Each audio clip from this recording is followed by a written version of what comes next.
வணக்கம் நண்பர்களே. நம்ம சமையலறையில் எப்போதுமே இருக்கக்கூடிய ஒரு சிறிய விதை, ஆனால் அதில் மறைந்திருக்கக்கூடிய மருத்துவ சக்திகளை பற்றி உங்களுக்கு தெரியுமா? அதுதாங்க வெந்தயம்.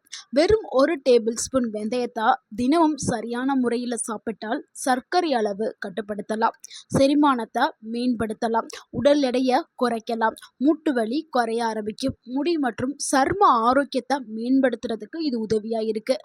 ஆனால் எல்லாருமே வெந்தயத்தை சாப்பிடலாமா? எவ்வளவு அளவு ஒரு நாளைக்கு சாப்பிட வேண்டும்? எந்த நேரத்தில் சாப்பிட்டால் அதிகமான பலன்கள் கிடைக்கும்? ஸோ யாரெல்லாம் வெந்தயத்தை சாப்பிடக்கூடாது, எல்லா விஷயத்தையும் தான் நம்ம இந்த ஒரு வீடியோவில் பார்க்க போகிறோம். தவறான முறையில் சாப்பிட்டால் என்னென்ன ஆபத்துகள், என்ன பிரச்சனைகள் வரும், எல்லாத்தையும் பார்க்க போகிறோம். ஸோ ஸ்கிப் பண்ணாமல் கடைசி வரைக்கும் பாருங்கள். இந்த ஒரு வீடியோ உங்களுடைய ஆரோக்கியத்திற்கு ரொம்ப ரொம்ப முக்கியமான ஒரு வீடியோ. உங்கள் ஆரோக்கியம் உங்கள் கையில் தான். வெந்தயம்ங்கிறது ஆயிரக்கணக்கான ஆண்டுகளாக இந்திய பாரம்பரிய மருத்துவத்தில் பயன்படுத்தப்பட்டு வந்த ஒரு மூலிகை விதை தாங்க வெந்தயம். இதில் இருக்கக்கூடிய முக்கியமான ஊட்டச்சத்துக்கள் புரதம், நார்ச்சத்து, இரும்புச்சத்து, magnesium, potassium, calcium, phosphorus, vitamin B complex, anti ஆக்சிடென்ட்டுகள். மேலும் இதில் இருக்கக்கூடிய கேலக்டோமேனன் மற்றும் டைனோஜெனிஸ் போன்ற இயற்கையான சேர்மங்கள் உடலுக்கு பலவிதமான நன்மைகளையும் பல நோய்களுடைய தாக்குதலில் இருந்து நம்ம காப்பாற்றுறதுக்கும் இது பயனுள்ளதாக இருக்குது. ஸோ இந்த வெந்தயத்தை நம்ம தினமும் சாப்பிட்றதுனால உடலில் ஏற்படக்கூடிய நன்மைகளை பார்த்துடலாம். அதில் முதலாவது நன்மை, சர்க்கரை நோயாளிகளுக்கு ஒரு சிறந்த உணவாக வெந்தயம் இருக்குது. வெந்தயம் ரத்தத்தில் சர்க்கரை வேகமாக அதிகரிக்கிறதா குறைக்கிறதுக்கு உதவுது. இதில் இருக்கக்கூடிய நார்ச்சத்து கார்போஹைட்ரேட் உறிஞ்சுதலை மெதுவாக்குது, இன்சுலினுடைய செயல்பாட்டை மேம்படுத்துது. அதனால தான் டைப் 2 டயபெட்டிஸ் இருக்கிறவங்களுக்கு வெந்தயம் ஒரு சிறந்த உதவியாக இருக்குது. முக்கியமாக சர்க்கரை நோயாளிகள் மருந்துக்கு மாற்றாக வெந்தயத்தை எடுக்கக்கூடாது. மருத்துவர் கொடுத்த மருந்து மாத்திரைகளை சாப்பிட்டுக்கிட்டே ஒரு புறம் வெந்தயத்தை சாப்பிட்றது ரொம்ப ரொம்ப பயனுள்ளதாக இருக்கும். அடுத்து நம்ம இரண்டாவதாக பார்க்கக்கூடிய ஒரு நன்மை என்னென்னா, உடல் எடையை குறைக்கிறதுக்கு உதவியாக வெந்தயம் இருக்குது. வெந்தயம் வயிறு நிறைந்த ஒரு உணர்வை கொடுக்கும், அதிக நேரம் பசியை எடுக்காது. ஸோ இதனால் அடிக்கடி சாப்பிடக்கூடிய பழக்கம் குறையும். அதிக கலோரிகள் சாப்பிட்றது குறைய ஆரம்பிக்கும். காலையில் வெறும் வயிற்றில் ஊற வைத்த வெந்தயத்தை சாப்பிட்றதுனால நம்மளுக்கு நல்ல ஒரு பலன் கிடைக்கும். உடலில் இருக்கக்கூடிய கெட்ட கொழுப்புகளை கரைக்கிறதுக்கு வெந்தயம் பயன்படுது. அதே மாதிரி நம்ம உடலில் மெட்டபாலிசத்தை ஸ்பீடு பண்ணுறதுக்கு வெந்தயம் பயன்படுது. நீங்கள் சாப்பிடக்கூடிய உணவுகளை எளிமையாக செரித்து அதை வெளியில் தள்ளுறதுனால நம்மளுக்கு அங்கே ஃபேட் ஸ்டோரேஜ் கம்மியாகி உடல் எடையை கரைக்கிறதுக்கு, உடலில் இருக்கக்கூடிய கொழுப்பை கரைக்கிறதுக்கு வெந்தயம் ஒரு சிறந்த உணவாக இருக்குது. ஸோ உடல் எடையை குறைக்கணும்னா நீங்கள் காலையில் ஊற வைத்த வெந்தயத்தை சாப்பிட்றது ரொம்பவுமே ஆரோக்கியம். அடுத்து மூன்றாவது நன்மை என்னன்னா, செரிமானத்தை மேம்படுத்துறதுக்கு வெந்தயம் பயன்படுது. வெந்தயம் மலச்சிக்கலை குறைக்கிறதுக்கும், குடலுடைய இயக்கத்தை மேம்படுத்துறதுக்கும், வயிறு உபசத்தை குறைக்கிறதுக்கும், அமிலத்தன்மையை குறைக்கிறதுக்கும் பயன்படுது. முக்கியமாக வயதானவர்களுக்கு தான் இந்த செரிமானம் சார்ந்த பிரச்சனைகள் வரும். ஸோ அதை எல்லாத்தையுமே தடுக்கிறதுக்கு வெந்தயம் ஒரு சூப்பரான உணவாக இருக்குது. அடுத்து நம்ம நான்காவதாக பார்க்கக்கூடிய ஒரு நன்மை என்னென்னா, இதயத்தை ஆரோக்கியமாக வச்சுக்கிறதுக்கு வெந்தயம் பயன்படுது. இதில் இருக்கக்கூடிய நார்ச்சத்து கெட்ட கொலஸ்ட்ராலான LDL குறைக்கிறதுக்கு உதவி பண்ணுது. இதனால் இதய நோய் அபாயம் குறைக்கப்படும். இரத்த நாளங்கள் ஆரோக்கியமாக இருக்கிறதுக்கு வெந்தயம் பயன்படுது. ஏன்னா இப்போ இருக்கிற காலகட்டத்தில் இதயம் சார்ந்த நோய்கள் தான் அதிகமாக வருது. அதை தடுக்கிறதுக்கு வெந்தயம் ஒரு சிறந்த உணவாக இருக்குது. அடுத்து நம்ம ஐந்தாவதாக பார்க்கக்கூடிய ஒரு நன்மை என்னென்னா, ரத்த அழுத்தத்தை குறைக்கிறதுக்கு வெந்தயம் பயன்படுது. வெந்தயத்தில் இருக்கக்கூடிய பொட்டாசியம், மெக்னீசியம் ரத்த அழுத்தத்தை கட்டுப்படுத்துறதுக்கு பயன்படுது. அடுத்து நம்ம ஆறாவதாக பார்க்கக்கூடிய ஒரு நன்மை என்னென்னா, மூட்டு வலியை குறைக்கிறதுக்கு வெந்தயம் உதவி பண்ணுது. இன்றைக்கி இருக்கக்கூடிய காலகட்டத்தில் 30 வயதை எட்டிட்டாவே மூட்டு வலி, முழங்கால் வலி, முதுகு வலி, இடுப்பு வலி எல்லாமே வந்துடுது. ஸோ அதுக்கு காரணம் அலர்ஜி தான். உடலில் இருக்கக்கூடிய இருக்கக்கூடிய அலர்ஜி, அது ஆன்டி இன்ஃப்ளமேட்டரி தன்மை வந்து இருக்கிறதுனால இது வந்து மூட்டு வலி, முழங்கால் வலி, உடல் வலி இது எல்லாத்தையுமே குறைக்கிறதுக்கு வெந்தயம் ஒரு சிறந்த உணவா இருக்குது. நான் நிறைய வயதானவர்களுக்கு மூட்டு வலி தான் அதிகமா இருக்கும். எவ்வளவோ மருந்து மாத்திரைகள்லாம் சாப்பிடுவாங்க, சரியே ஆகாது. நீங்க வெந்தயத்த தொடர்ந்து எடுத்துட்டு வந்தீங்கன்னா, வெந்தயத்தில இருக்கக்கூடிய அந்த ஆன்டி இன்ஃப்ளமேட்டரி தன்மை வந்து இந்த வலிகள போக்குறதுக்கு பயன்படுது. அடுத்து நம்ம 7வதா பார்க்கக்கூடிய ஒரு நன்மை என்னன்னா, பெண்களுக்கான சிறப்பு உணவாக வெந்தயம் வந்து இருக்குதுங்க. பெண்களுடைய ஹார்மோன்கள சமநிலைப்படுத்துறதுக்கு வெந்தயம் ஒரு சிறந்த உணவா இருக்குது. சில ஆய்வுகள் என்ன சொல்லுதுன்னா, மாதவிடாய் காலங்கள்ல வரக்கூடிய வலிய போக்குறதுக்கு வெந்தயம் ஒரு சிறந்த உணவா இருக்குது.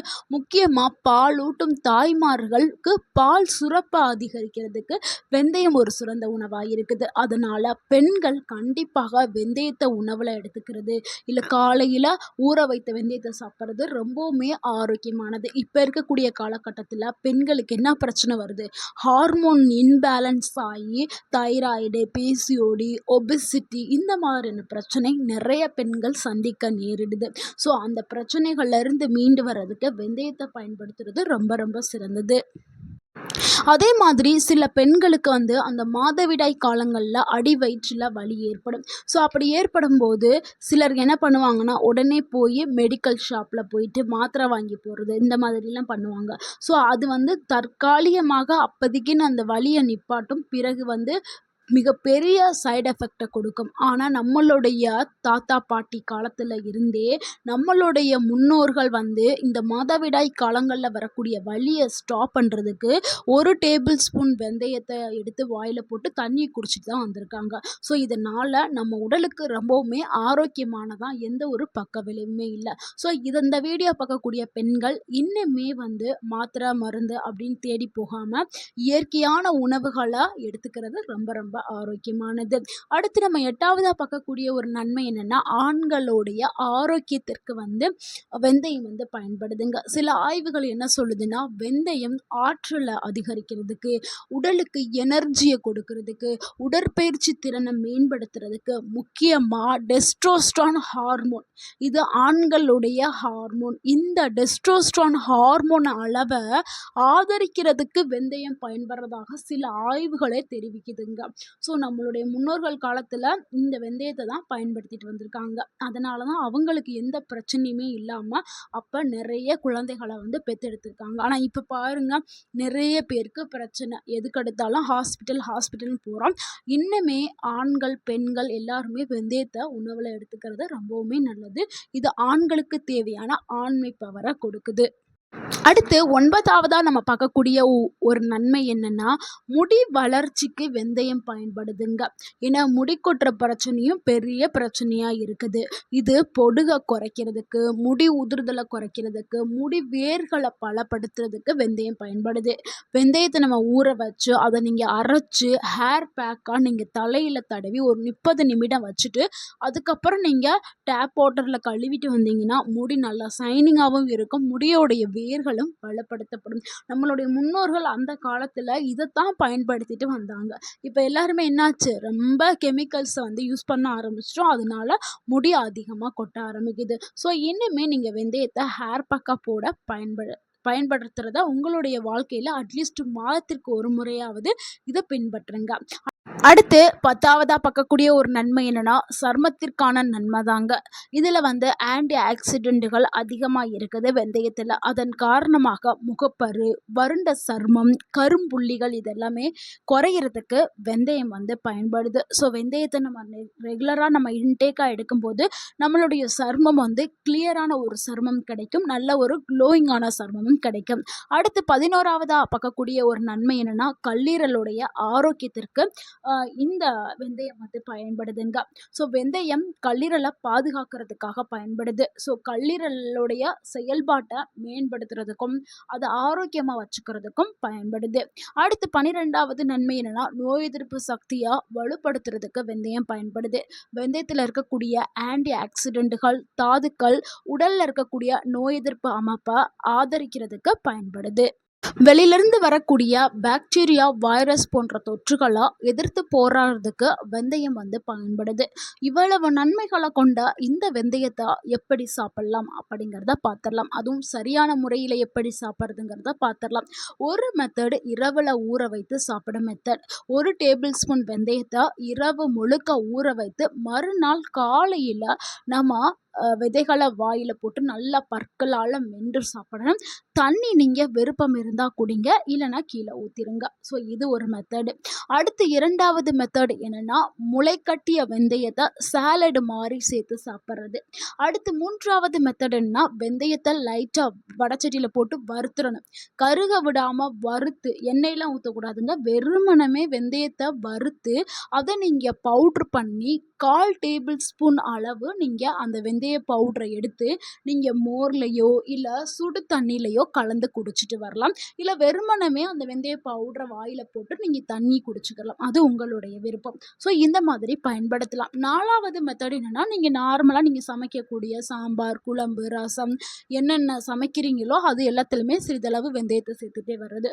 ஸோ இந்த மாதிரியும் நீங்க எடுத்துக்கலாம். ஒரு நாளைக்கு எவ்வளவு வெந்தயம் நீங்க பயன்படுத்தலாம்னா, ஒரு நாளைக்கு 1 டேபிள் ஸ்பூன் வரைக்கும் தாராளமாக எடுத்துக்கலாம். அதுக்கு மேல வேண்டாம். ஸோ 1 டேபிள் ஸ்பூனே போதுமான அளவு. அதிகமா சாப்பிட்டீங்கன்னா உங்களுக்கு அது ஆபத்த கொடுக்கும். அளவா எடுத்துக்கிட்டீங்கன்னா அது உங்களுக்கு ஆரோக்கியத்த கொடுக்கும். யாரெல்லாம் ரொம்பவே கவனமா எடுக்கணும் அப்படின்னா, கர்ப்பிணி பெண்கள், குறைந்த சர்க்கரை அளவு இருக்கக்கூடிய நபர்கள். குறைந்த சர்க்கரை அளவு இருக்கிறவங்க எடுத்துக்கிட்டா உங்களுடைய சர்க்கரை அளவு மிகவும் குறைந்து போயிடும். இதனால தலை சுற்றுதல், மயக்கம், கை கால் நடுக்கம் இந்த மாதிரியான பிரச்சனைகள்லாம் வரும். ஸோ அதனால குறைந்த சர்க்கரை அளவு இருக்கிறவங்க வெந்தயத்த தவிர்க்கிறது ரொம்பவே நல்லது. அடுத்து ரத்தம் உறைதல பாதிக்கக்கூடிய மருந்து மாத்திரை எடுத்துக்கிறவங்க தவிர்க்கிறது நல்லது. அடுத்து வெந்தயம் அலர்ஜி இருக்கக்கூடிய நபர்கள் தவிர்க்கிறது ரொம்பவே நல்லது. அதிகமா சாப்பிட்டால் என்ன ஆகும்னா, வயிற்றுப்போக்கு, வாய்வு, வயிற்றுல வலி, உடல் வாசனையில மாற்றம், இரத்த சர்க்கரை மிகவும் குறைந்து போதல் இந்த மாதிரியான பிரச்சனைகள்லாம் ஏற்படுறதுக்கு வாய்ப்பு இருக்கு. அதனால அளவோடு எடுத்துக்கிறங்க. எந்த ஒரு உணவாகவும் அளவோடு எடுத்துக்கிட்டால் அது ஆரோக்கியத்தை கொடுக்கும். அளவுக்கு மீறினால் அது அமிர்தமா இருந்தாலும் நஞ்சாக்கப்படும். அந்த ஒரு பழமொழியை நீங்க ஞாபகத்துல வச்சுட்டே உணவுகளை எடுக்கிறது ரொம்ப ரொம்ப நல்லது. நண்பர்களே, வெந்தயம் அப்படிங்கிறது நம்மளுடைய சமையல் அறையில் இருக்கக்கூடிய ஒரு சிறிய விதை. ஆனால் இது நம்ம உடலுக்கு பலவிதமான ஆரோக்கியமான நன்மைகளை கொடுக்குது. இன்னிலிருந்து உங்களுடைய உணவில் வெந்தயத்தை பயன்படுத்த பாருங்கள். பலவிதமான நன்மைகள் உங்களுக்கு கிடைக்கும். இந்த வீடியோ உங்களுக்கு பயனுள்ளதாக இருந்திருந்தால் அந்த வீடியோக்கு ஒரு லைக் பண்ணுங்கள். இந்த வீடியோவை உங்களுடைய ஃப்ரெண்ட்ஸ் அண்ட் ஃபேமிலிக்கு ஷேர் பண்ணுங்கள். மறக்காமல் நம்ம சேனலை சப்ஸ்கிரைப் பண்ணுங்கள், சப்போர்ட் பண்ணுங்கள், கமெண்ட் பண்ணுங்கள். தேங்க்யூ ஃபார் வாட்சிங் அண்ட் வாழ்க வளமுடன். உங்கள் ஆரோக்கியம் உங்கள் கையில் தான். நன்றி, வணக்கம்.